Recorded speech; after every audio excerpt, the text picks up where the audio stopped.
तो देखिए, इंडिया की पॉलिटिक्स में ना कुछ परिवारों और समुदायों का असर हमेशा से रहा है, मतलब पीढ़ियों से। लेकिन एक कम्युनिटी ऐसी भी है जो जमीन से उठी और सीधे सत्ता के टॉप तक पहुंच गई।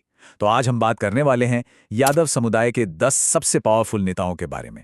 ये वो लोग हैं जिन्होंने सिर्फ अपनी ही नहीं बल्कि पूरे देश की पॉलिटिक्स का रुख मोड़ दिया। बिहार से लेकर उत्तर प्रदेश तक यादव नेताओं ने सोशल जस्टिस को सिर्फ एक नारा नहीं रहने दिया, बल्कि उसे एक असली राजनीतिक ताकत बना दिया।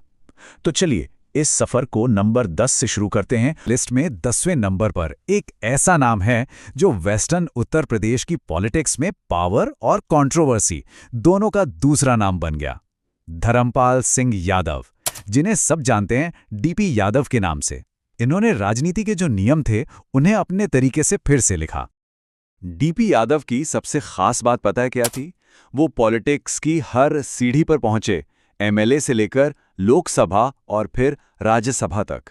लेकिन उनकी पॉलिटिक्स को हमेशा 3 शब्दों से जोड़ा गया: ताकत, पैसा और डर। और ये एक ऐसा कॉकटेल था जिसने उन्हें दशकों तक गेम में बनाए रखा। कानपुर के एक छोटे से गांव से निकलकर पार्लियामेंट तक का सफर तय करने वाले चौधरी हरमोहन सिंह यादव, वो सिर्फ एक नेता नहीं थे बल्कि जमीन से जुड़े एक ऐसे इंसान थे जिनकी समाजवादी सोच उनके हर काम में दिखती थी। हर लीडर की जिंदगी में ना एक ऐसा पल जरूर आता है जो उनकी पूरी विरासत को हमेशा के लिए तय कर देता है। हरमोहन सिंह यादव के लिए वो साल था 1984, जब देश सिख विरोधी दंगों की आग में जल रहा था। तब उन्होंने वो कर दिखाया जो करने की हिम्मत बहुत कम लोग ही कर पाए। सोचिए, उन्होंने दंगाइयों की बिल्कुल परवाह नहीं की। अपने इलाके के सिख परिवारों को सिर्फ पनाह ही नहीं दी बल्कि उनकी जान भी बचाई। और इंसानियत के लिए दिखाई गई इसी हिम्मत के लिए उन्हें शौर्य चक्र मिला। अब ये वो सम्मान है जो आमतौर पर सैनिकों को दिया जाता है।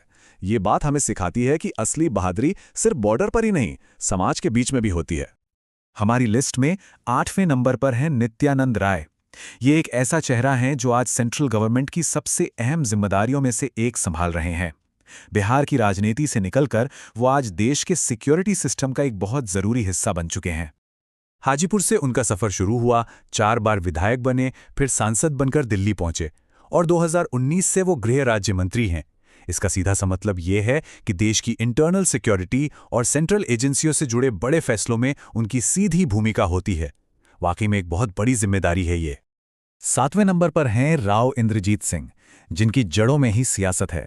हरियाणा की रेवाड़ी रियासत से आते हैं और पूर्व मुख्यमंत्री के बेटे हैं। लेकिन राव इंद्रजीत ने अपनी एक बिल्कुल अलग पहचान बनाई है। कांग्रेस से लेकर बीजेपी तक हर सरकार में वो एक ऐसे मंत्री रहे हैं जिनकी गिनती देश की पॉलिसी बनाने वाले बड़े नेताओं में होती है। नंबर 6 पर एक ऐसा नाम है जिसने सबको हैरान कर दिया: डॉक्टर मोहन यादव। जब मध्य प्रदेश में मुख्यमंत्री के नाम का ऐलान हुआ ना, तो कई बड़े बड़े नाम चल रहे थे। लेकिन अचानक उज्जैन की गलियों से निकले इस नेता का नाम सामने आ गया। ये एक बहुत बड़ा पॉलिटिकल मूव था। उनकी डिग्रियों की लिस्ट देखिए, बीएससी से लेकर पीएचडी तक। ये दिखाता है कि वो सिर्फ एक नेता नहीं बल्कि एक पढ़े लिखे एडमिनिस्ट्रेटर भी हैं। स्टूडेंट पॉलिटिक्स से शुरुआत की, फिर सालों तक संगठन में काम किया, विधायक बने, मंत्री बने और फिर 2023 में सीधा चीफ मिनिस्टर की कुर्सी। ये दिखाता है कि पार्टी ने उन पर कितना बड़ा दांव खेला है। और अब नंबर 5 पर आते हैं तेजस्वी यादव। कुछ साल पहले तक लोग उन्हें सिर्फ लालू राबड़ी के बेटे के तौर पर जानते थे, लेकिन आज वो बिहार की पॉलिटिक्स का वो चेहरा बन गए हैं जिसे कोई भी इग्नोर नहीं कर सकता। उन्होंने अपनी एक अलग पहचान बनाई। जब वो 2015 में विधायक बने तो किसी ने सोचा भी नहीं था कि वो बिहार के सबसे यंग डिप्टी सीएम बन जाएंगे। उन्होंने रोजगार और सामाजिक न्याय जैसे मुद्दों को अपनी राजनीति का सेंटर बनाया और एक नया वोट बैंक तैयार कर लिया। नंबर 4 पर हैं बिंदेश्वरी प्रसाद मंडल, जिन्हें हम सब बीपी मंडल के नाम से जानते हैं। वो सिर्फ बिहार के सीएम या सांसद नहीं थे, वो एक आइडिया थे। एक ऐसा आइडिया जिसने इंडिया में पावर का पूरा समीकरण ही जड़ से हिलाकर रख दिया। उनकी सबसे बड़ी विरासत है मंडल कमीशन। इसी कमीशन की सिफारिशों ने देश में अदर बैकवर्ड क्लासेस यानी ओबीसी के लिए आरक्षण का रास्ता खोला था। 90s के दशक में जब ये सिफारिशें लागू हुईं तो समझ लीजिए देश में एक राजनीतिक तूफान आ गया। आज इंडिया की पॉलिटिक्स में जो ओबीसी एक बड़ी ताकत है, उसकी नींव बीपी मंडल ने ही रखी थी। नंबर 3 पर आते हैं अखिलेश यादव। मुलायम सिंह यादव जैसे कद्दावर नेता के बेटे होने का प्रेशर उन पर बहुत था, लेकिन उन्होंने सिर्फ विरासत की राजनीति नहीं की बल्कि डेवलपमेंट और सोशल जस्टिस को मिलाकर अपनी एक नई पॉलिटिकल पहचान बनाई। सोचे, सिर्फ 38 साल की उम्र में उत्तर प्रदेश जैसे बड़े राज्य का मुख्यमंत्री बनना ये अपने आप में एक बहुत बड़ी उपलब्धि थी। उन्होंने लखनऊ मेट्रो और एक्सप्रेसवे जैसे बड़े प्रोजेक्ट्स के जरिए डेवलपमेंट का एक नया मॉडल पेश किया। साथ ही लैपटॉप योजना और 1090 हेल्पलाइन से उन्होंने युवाओं और महिलाओं को सीधे कनेक्ट किया। और आज वो पीडीए यानी पिछड़ा, दलित और अल्पसंख्यक का एक नया सोशल गठबंधन बनाने की कोशिश कर रहे हैं। और अब हम इस लिस्ट के उन 2 नामों पर पहुंच गए हैं जो सिर्फ लीडर नहीं बल्कि अपने अपने दौर के आइकॉन हैं। वो 2 लोग जिन्होंने राजनीति को अपने ही अंदाज में चलाया। नंबर 2 पर हैं लालू प्रसाद यादव, एक ऐसा नाम जिसने न सिर्फ बिहार की राजनीति की परिभाषा बदल दी बल्कि नेशनल लेवल पर सोशल जस्टिस की पॉलिटिक्स को सबसे बुलंद आवाज दी। एक साधारण परिवार से उठकर सिर्फ 29 साल की उम्र में सांसद बन जाना, ये उनकी करिश्माई राजनीति का सबूत था। सीएम के तौर पर उन्होंने पिछड़ों और अल्पसंख्यकों को सत्ता में जो हिस्सेदारी दी, उसने उन्हें सामाजिक न्याय का सबसे बड़ा चेहरा बना दिया। और फिर जब वो रेल मंत्री बने तो उन्होंने बिना किराया बढ़ाए रेलवे को प्रॉफिट में लाकर सबको हैरान कर दिया। ये एक ऐसी केस स्टडी है जिसे आज भी मैनेजमेंट स्कूलों में पढ़ाया जाता है।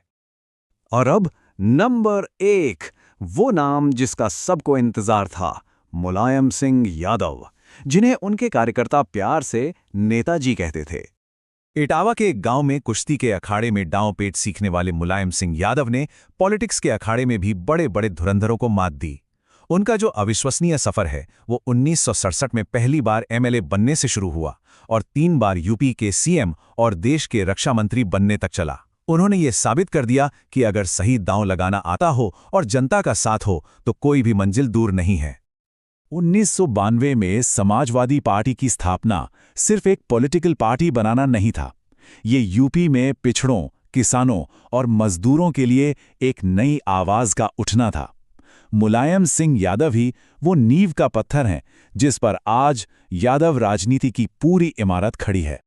तो ये थी हमारी 10 सबसे प्रभावशाली यादव नेताओं की लिस्ट। इन सब ने अपने अपने तरीके से राजनीति पर असर डाला। लेकिन सवाल ये है कि ये जो विरासत है ये भविष्य में क्या रूप लेगी?